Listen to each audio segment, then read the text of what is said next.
Here is a 2023 Volkswagen Jetta SE in opal white pearl over VTEC leatherette black interior. What is the differences between the trim levels? Does it do anything to the suspension? Optional manual transmission is available. What makes the Jetta better than the rivals? These are all different details in which I will explain. I'm Anthony from Hawkeye Rides, and the SE is going to start off with LED headlamps and daytime runnings. LED headlights are standard on all trims.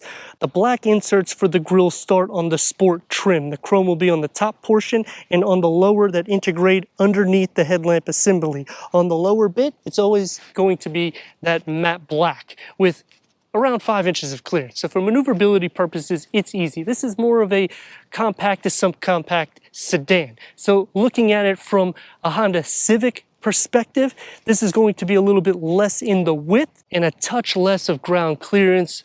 But for a Toyota Corolla, this is going to set up a little bit more so. You will also have better options in the wheel design. Starting on the Sport, we'll get 17-inch wheels and it will go all the way up to the SEL.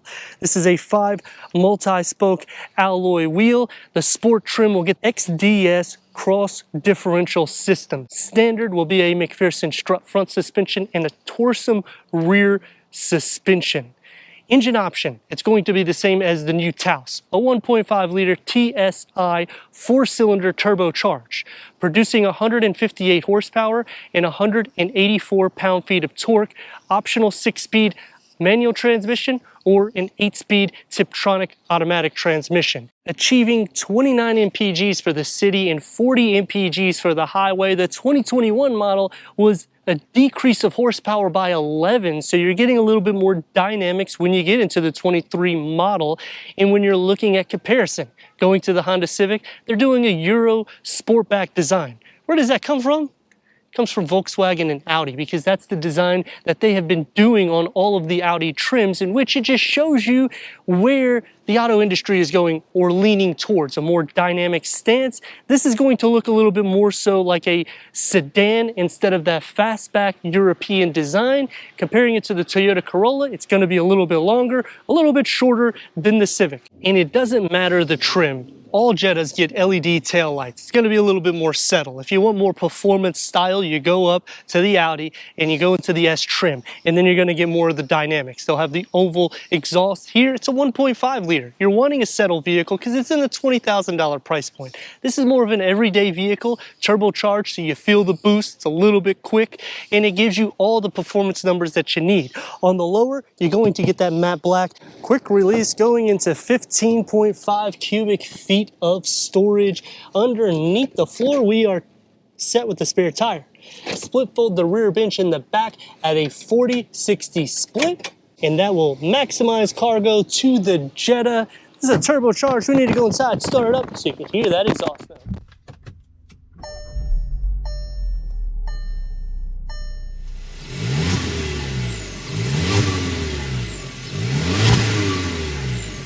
Ten-way power seat adjustment for the SE, VTEC leatherette interior seating, 4-way manual adjustment for the passenger, heated front seats. The Sport will be sport cloth seats. Manual power seat adjustments is standard with cloth seats. SEL gets leather wrapped seats and ventilated front seats. Headroom is at 37.9 inches, legroom at 41.1 inches. It's quite a bit of space for a compact sedan. It's driver focused setup, 6.5 inch touch screen with Apple CarPlay, Android Auto, AM, FM, streaming, Bluetooth audio. An 8-inch is going to be only on the SEL. We get the reverse camera with the lines. They do not move. Dual climate control settings. Standard is a climate control setting. Wireless charging pad will only be on the SEL. USB ports, leather wrap around the gear lever, an area for the key fob of the Jetta. It's going to be more sporty with a little bit of softness. Open up inside, and it's a deep storage pocket with a USB. It is tucked back a bit, so depending on height, it might be more of an elbow rest. Leatherette steering wheel, it's heated, multi-function, adaptive cruise control, lane keep assist, standard Volkswagen digital cockpit that can go through an array of information for the driver, and you can also change the configuration for the digital cockpit. The dashboard is going to be more simplified with the satin aluminum and gloss black elements. The door panel bulges into the dashboard, and it's going to be more of everyday materials, and then it softens up where it needs to be, one touch up and down for all of the windows. And the storage pocket has a beverage holder carved out for the front.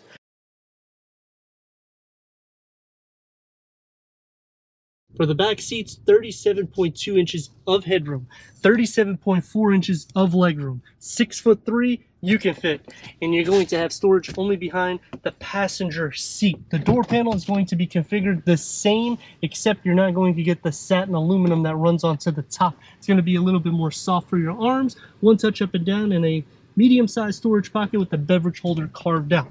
The floor is not completely flat. Lift the cup holders up and slide over, and you can see that the rails are pushed up enough. So feet space is not necessarily an issue, nor is butt space, but shoulder space will be shared, and headroom is actually pretty good considering we have a moonroof in the front, and that's because they carve it out right before the interior lighting. The Volkswagen Jetta 1.5 liter 4-cylinder turbo, 158 horsepower though, it is pretty good amount considering the size of the vehicle, and it stresses a little bit more so because this is the same power train as the all-new Taos. And when you're considering that's an SUV, this is a sedan, so you're getting some of that performance numbers inside here. This weighs a little bit less. Looking at some of the rival perspective, whether it's Honda, Toyota, or even throwing in Mazda in, you start escalating the price point. That's why Jetta is kind of the happy medium or sweet spot for a smaller or compact sedan, because everything's getting into the $30,000 price point, if not even increasing higher depending on trims. And if you want more dynamics, you go to the sports trim to get the XDS cross differential system. 184 pound-feet of torque is on all trims. You can also option a manual transmission, which is kind of nice because nowadays they don't like to give you this. They just want to do everything automatic, or you can do the Tiptronic 8-speed automatic is what we have today. When you go up to the tier, you do get a little bit more luxury amenities in the interior. What I mean by that, ventilated front seats, heated rear seats, you're going to get the upgraded sound system, 8-inch infotainment screen, HD radio, Sirius XM, everything goes into the SEL. But the SE, you're going to still get the leatherette, which is a better touch in the sense of not really into cloth, and you get cloth even on the sport trim. It's going to be a little bit more sporty than the S.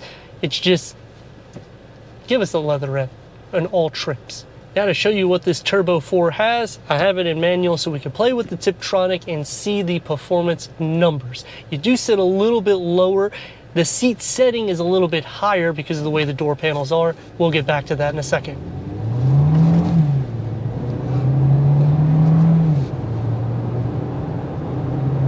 It kicks you back more than the Civic.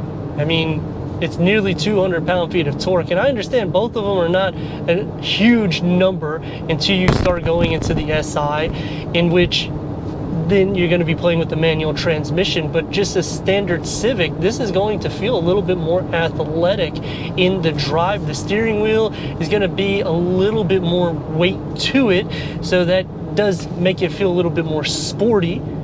And even though the clearance isn't as good as the Civic, you sit higher up the way the seat position is, and that's because of the way the door panels are. They're lower than the actual seat. It's going to take me to some pros and cons. Starting off with is what I like about the Jetta. Price point, it's hard to beat it. You get a lot of amenities. For a compact or a subcompact sedan, you get a lot of room also. A 6'3" person, you could fit 5 in this vehicle, my dimensions, in which You could still do that with the Civic, but that's a longer car. You can't do that with the Corolla. It's going to be tighter in the rear occupant area.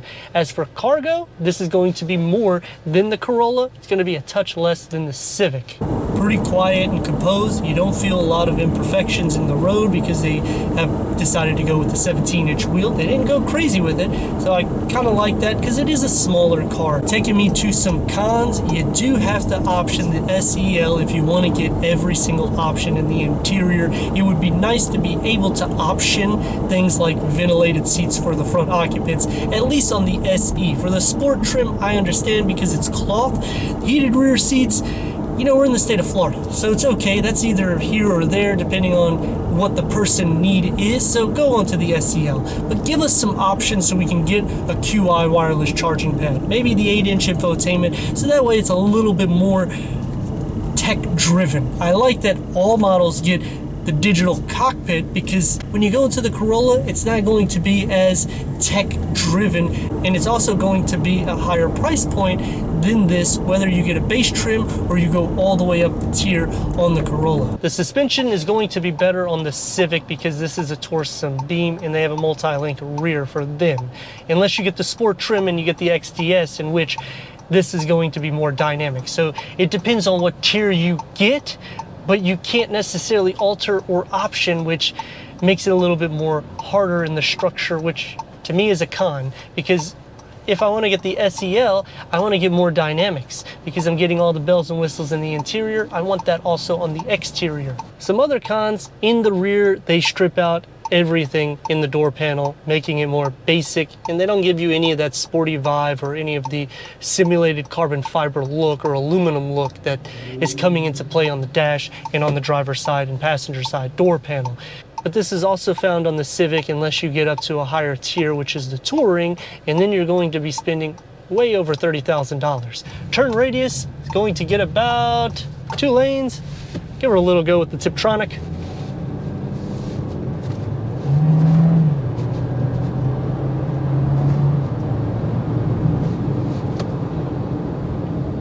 With the SE, you also get IQ Drive, which also helps monitoring the front and the rear for a collision, and it will apply brake pressure if you are kind of running late in the sense of hitting the brake or it doesn't sense that you're doing it, to help prevent an accident.